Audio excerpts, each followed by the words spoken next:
Shrimati T P Sindhumol, ഇതിനകത്ത് വളരെ പ്രധാനപ്പെട്ട കാര്യം ഗൂഢാലോചന നടക്കുന്നു, രാഷ്ട്രീയപരമായിട്ട് എഫർട്ട് എടുത്ത് ഇൻവെസ്റ്റ്മെന്റ് ഇതിനകത്തുണ്ട് എന്നുള്ളൊരു ആരോപണം. അത് നേരത്തെ നിജേഷ് പറഞ്ഞ വിഷയമുണ്ട്. ന്യൂസ് 18 അത് പറയാനുള്ള കാര്യം പറഞ്ഞിട്ടുണ്ട് അവന്തികയുടെ വിഷയത്തിൽ. പക്ഷേ BJPക്കെതിരെ അതിനകത്ത് ആരോപണം ഉന്നയിക്കപ്പെട്ടിട്ടുണ്ട്. BJP ആൾക്കാരെ ഇറക്കി ഇത്തരം ആരോപണങ്ങളിലേക്ക് കടക്കുകയാണ്, പരാതികൾ കൊണ്ടുവരികയാണ് എന്നുള്ള ആരോപണമൊക്കെയുണ്ട്.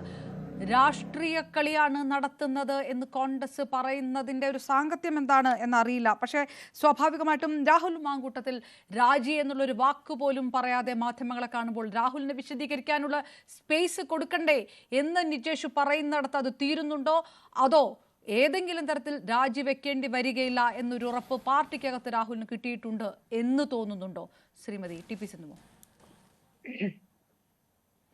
അപർണ, ഇതിൽ ഞാൻ ആദ്യം പറയാൻ ആഗ്രഹിക്കുന്നത്, രാഹുൽ മാങ്കൂട്ടം എന്ന് പറയുന്ന പാലക്കാട് MLA, യൂത്ത് കോൺഗ്രസിന്റെ അധ്യക്ഷനായിരുന്ന രാഹുൽ മാങ്കൂട്ടത്തിനെതിരെ ആരോപണം ഉന്നയിച്ചത് ഏതെങ്കിലും BJPയുടെ പാർട്ടിയുടെ പ്രതിനിധികളോ വനിതകളോ ആരെങ്കിലുമാണോ? എത്ര അടിസ്ഥാനരഹിതമായ ഒരു ആരോപണമാണ് ഉന്നയിക്കപ്പെട്ടിരിക്കുന്നത്. ഇവിടെ കോൺഗ്രസിന്റെ ഉള്ളിൽ നിന്ന് തന്നെയാണ് രാഹുൽ മാങ്കൂട്ടത്തിനെതിരെ പ്രശ്നങ്ങൾ ഉണ്ടായിട്ടുള്ളത്. നമ്മൾ നോക്കണം, യൂത്ത് കോൺഗ്രസിന്റെ സ്റ്റേറ്റ് കമ്മിറ്റി, യൂത്ത് കോൺഗ്രസ്, അതിന്റെ ഒരു വാട്സാപ്പ് ചാറ്റ് പുറത്തു വന്നു. അതിൽ രാഹുൽ മാങ്കൂട്ടത്തിന് അനുകൂലമായും പ്രതികൂലമായിട്ടുമുള്ള ഗോഗോ വിളികൾ നടന്നുകൊണ്ടിരിക്കുകയാണ്. മറ്റൊന്ന്, ഈ പരാതികൾ ഇത്രയധികം പുറത്തു വരുന്നതിന് മുമ്പ് തന്നെ ഇതിന്റെ പല ചലനങ്ങളും കോൺഗ്രസിന്റെ ഉള്ളിൽ ഉണ്ടായിട്ടുണ്ട് എന്ന് അതിന്റെ ഉള്ളിലെ നേതാക്കന്മാർ തന്നെ തുറന്നു പറയുകയും സംസാരിക്കുകയും ചെയ്തു കഴിഞ്ഞു. നമ്മൾ ചില വാട്സാപ്പ് പോസ്റ്ററുകൾ, സോഷ്യൽ മീഡിയയിൽ ചില പോസ്റ്ററുകൾ കണ്ടു. എന്താണ്? ബാഹുബലിയെ പിന്നിൽ നിന്ന് കുത്തുന്ന കട്ടപ്പയുടെ പോസ്റ്റർ അടക്കം കണ്ടു. ഏതെങ്കിലും BJPക്കാരോ കമ്മ്യൂണിസ്റ്റുകാരോ ചെന്നിട്ടല്ല അത് ചെയ്യുന്നത് എന്ന് അവർ തന്നെ പറഞ്ഞു. അതിന്റെ ഉള്ളിൽ തന്നെ പടല പിണക്കങ്ങളും രാഷ്ട്രീയ വൈരകങ്ങളും ഗ്രൂപ്പ് തർക്കങ്ങളും ഒക്കെ നടന്നുകൊണ്ടിരിക്കുകയാണ്. അപ്പൊ രാഹുൽ മാങ്കൂട്ടം എന്ന് പറയുന്ന വ്യക്തി കോൺഗ്രസിന് അനഭിമതനായി തീർന്നിരുന്നു എന്നുള്ളതാണ് യാഥാർത്ഥ്യം. യൂത്ത് കോൺഗ്രസുകാർക്കും അനഭിമതനായി തീർന്നിരുന്നു. അതിന്റെ കാരണം എന്താണെന്ന് ഇവിടെ സംസാരിക്കുന്ന കോൺഗ്രസിന്റെ വക്താവ് തന്നെ അന്വേഷിക്കൂ. നിങ്ങൾക്ക് എങ്ങനെയാണ് രാഹുൽ മാങ്കൂട്ടം ഇത്രയും അനഭിമതനായത്? ഈ ഓരോ പരാതികളും, ഞാൻ പറയട്ടെ, ഒരു പരാതി അല്ലല്ലോ പറഞ്ഞ വരുന്നത്, ഒന്നിനു പുറകെ ഒന്നായി എത്ര പരാതികൾ പുറത്തു വന്നു. ഇവിടെ ഇന്ന് കേരള രാഷ്ട്രീയത്തിൽ ഇതുവരെ കാണാത്ത രീതിയിലുള്ള ആരോപണങ്ങളാണ് പുറത്തു വന്നിരിക്കുന്നത്. തെളിവുകൾ സഹിതം വോയിസ് ചാറ്റ് അടക്കം പുറത്തു വന്നിരിക്കുകയാണ്. ഞാൻ എല്ലാ ചർച്ചയിലും ഞാൻ പറയുന്ന കാര്യം, ബാക്കി ആരോപണങ്ങൾ, ട്രാൻസ് വുമണിന്റെ ആരോപണം വരെ ഞാൻ ഒരു ഭാഗത്ത് മാറ്റിവെക്കുകയാണ്, നമുക്ക് പതുക്കെ ചർച്ച ചെയ്യാം.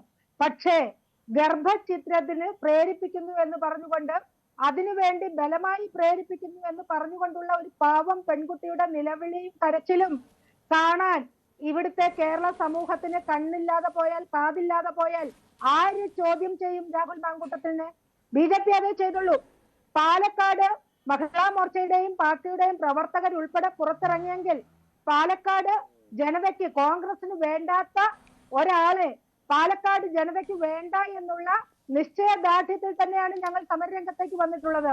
രാഹുലിന്റെ MLA പദവി രാജിവെക്കണമെന്ന് ആവശ്യപ്പെട്ടിരുന്നു അതുകൊണ്ട് തന്നെയാണ്. കാരണം അദ്ദേഹം ആ സ്ഥാനത്തിരിക്കാൻ നൈതികമായ ഒരു ഉത്തരവാദിത്വമുണ്ട്. അത് മുന്നോട്ട് കൊണ്ടുപോകാൻ രാഹുലിന് പറ്റിയിട്ടില്ല. രാഹുലിനെതിരെയുള്ള ആരോപണം ഇതിൽ മാത്രമാണോ പറഞ്ഞ? നമ്മള് ഈ ചർച്ച വരുമ്പം പുറകോട്ടൊന്ന് പോകണ്ടേ? വ്യാജ വോട്ട് വിവാദം ഇല്ലേ? വ്യാജ കാർഡ് നിർമ്മാണം രാഹുലിന്റെ പേരാണ് പുറത്തു വന്നത്. ഇവിടെ ചൂരൽമലയില് അരുൺ സൂചിപ്പിച്ചു, ചൂരൽമലയില് പ്രളയബാധിതർക്ക് വേണ്ടി ഫണ്ട് പിരിച്ചതിൽ ഉൾപ്പെടെ യൂത്ത് കോൺഗ്രസിന്റെ ഉള്ളിൽ ഇപ്പോൾ അടി നടന്നുകൊണ്ടിരിക്കുക. അവിടെ ആരോപണം നിഴൽ ചൂണ്ടുന്നത് രാഹുൽ മാങ്കൂട്ടത്തിനെതിരെയാണ്. ഇപ്പോൾ ഓരോരോ പെൺകുട്ടികളായി പുറത്തു വന്ന്, ഇന്ന് പാലക്കാട് ഒരമ്മ ചോദിക്കുന്ന കണ്ടു, ഞങ്ങൾ എങ്ങനെ MLAയുടെ ഓഫീസിലേക്ക് എന്തെങ്കിലും ഒരു കാര്യം നടത്താൻ ഞങ്ങളുടെ വീട്ടിൽ നിന്ന് പെൺമക്കളെ, സ്ത്രീകളെ പറഞ്ഞു വിടുമെന്ന് ഒരു 10-70 വയസ്സായ ഒരമ്മ ചോദിക്കുക. ഇങ്ങനെയാണ് ജനങ്ങൾ ചിന്തിക്കുന്നത്. എങ്ങനെ ഒരു MLAയുടെ ഓഫീസിലേക്ക് കയറി ചെല്ലാൻ ഒരു പെൺകുട്ടിക്ക് ധൈര്യം ഉണ്ടാവും? അപ്പൊ ഇവിടെ ഒരു ധാർമ്മികതയുടെ പ്രശ്നമില്ലേ? രാഹുൽ മാങ്കൂട്ടം ഇവിടെ യൂത്ത് കോൺഗ്രസ് അധ്യക്ഷ സ്ഥാനം മാത്രം രാജിവെച്ചു എന്ന് പറഞ്ഞാൽ അത് കോൺഗ്രസിന്റെ കാര്യമാണ്, അത് കോൺഗ്രസിന്റെ ഉള്ളിലെ കാര്യമാണ്. ഇദ്ദേഹം MLA അല്ല എന്ന് ഞങ്ങൾ ഇത് പറയില്ല. ഇദ്ദേഹം ഇന്ന് MLA ആണ്. പാലക്കാട് ജനങ്ങളെ മുഴുവൻ റെപ്രസെന്റ് ചെയ്യുന്ന MLA ആണ്. ആ MLAക്ക് ഒരു ധാർമ്മിക ഉത്തരവാദിത്വമുണ്ടല്ലോ. അദ്ദേഹം എഴുതിയ ഒരു കോളേജ് മാഗസിനിലെ നഷ്ടസ്വപ്നങ്ങൾ എന്നൊക്കെ പറഞ്ഞ പഴയ അദ്ദേഹം കോളേജ് UUC ആയിരുന്നപ്പോഴോ മറ്റോ എഴുതിയ ഒരു ലേഖനം ഇന്ന് വന്നിട്ടുണ്ട്. അതിലൊക്കെ എത്ര വാചാലമായിട്ടാണ് അദ്ദേഹം സ്ത്രീകളെ കുറിച്ചും പ്രണയത്തെക്കുറിച്ചും അങ്ങനെയൊക്കെയുള്ള സങ്കല്പങ്ങളെ കുറിച്ചൊക്കെ സംസാരിക്കുന്നത്. ആ രാഹുൽ മാങ്കൂട്ടം ഒരു പെൺകുട്ടിയെ ആ പെൺകുട്ടി പറഞ്ഞ വാക്ക് തന്നെ ഞാൻ പറയുകയാണ്, ഞാൻ നിങ്ങൾക്കൊരു വസ്തു മാത്രമാണ് എന്നാണ് പറഞ്ഞത്. അതിനൊന്നും രാഹുൽ ഉത്തരം പറഞ്ഞിട്ടില്ലല്ലോ ഇതുവരെ. ആ പെൺകുട്ടിയുടെ ആരോപണത്തിന് ഇതുവരെ ഉത്തരം പറഞ്ഞിട്ടില്ലല്ലോ. ആ പെൺകുട്ടിയുടെ ഗർഭത്തിന് ഉത്തരവാദി താനല്ല എന്ന് പറഞ്ഞിട്ടില്ലല്ലോ. ആ കുഞ്ഞിന്റെ പിതൃത്വം ഏറ്റെടുക്കാൻ ഞാൻ തയ്യാറാണെന്ന് പറഞ്ഞ് നട്ടലോടുകൂടി രാഹുൽ വന്നിരുന്നുവെങ്കിൽ ഒരുപക്ഷെ അപർണ ഞാൻ ഇത്രയും ശബ്ദിക്കില്ലായിരുന്നു. പകരം എന്താണ് രാഹുൽ ചെയ്തത്? ഗർഭഛിദ്രം നടത്താൻ. എന്തിനു വേണ്ടി?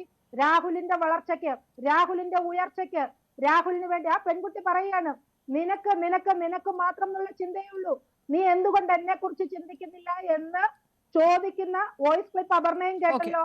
അപ്പോൾ അവിടെ ഒരു വസ്തുവായിട്ട് മാത്രം സ്ത്രീകളെ കാണുക, പെൺകുട്ടികളെ കാണുക, നിരന്തരം ഒരു അധികാരത്തിന്റെ മറവിൽ നിന്ന് അത് ഉപയോഗിച്ചുകൊണ്ട് ഇവരെയൊക്കെ ഒരു വസ്തുവായി ഉപയോഗിക്കുക, എന്നിട്ട് ആ അധികാരം ഉപയോഗിച്ച് ഭീഷണിപ്പെടുത്തുക, ഗർഭഛിദ്രം വരെ നടത്താൻ തയ്യാറാവണമെന്ന് ആഹ്വാനം ചെയ്യുക, അതിനുവേണ്ടി ഒരു പാർട്ടിയെ ഉപയോഗിക്കുക, ആ പാർട്ടിയുടെ നേതാക്കന്മാരുടെ അടുത്ത് ചെല്ലുന്ന പെൺകുട്ടികളുടെ പരാതികളെ അമർച്ച ചെയ്യുക. ഇതൊക്കെ ഈ കേരള ശരി, ഞാൻ തിരികെത്താം. ശ്രീമതി TP സിന്ധുമോൾ, ശ്രീമതി ആ അവസാനത്തെ വരി, എന്തുകൊണ്ട് പരാതികൾ അമർച്ച ചെയ്യപ്പെട്ടു എന്നുള്ള ഒരു വാക്കാണ് ഇതിനകത്ത് പ്രധാനമായിട്ട്. ഒരുപക്ഷെ ഇനിയുള്ള ദിവസങ്ങളിലേക്ക് ആ ചർച്ചകളൊക്കെ ആ വഴി മാറിയേക്കാം. ശ്രീ ജോർജ് പൊടിപ്പാറ,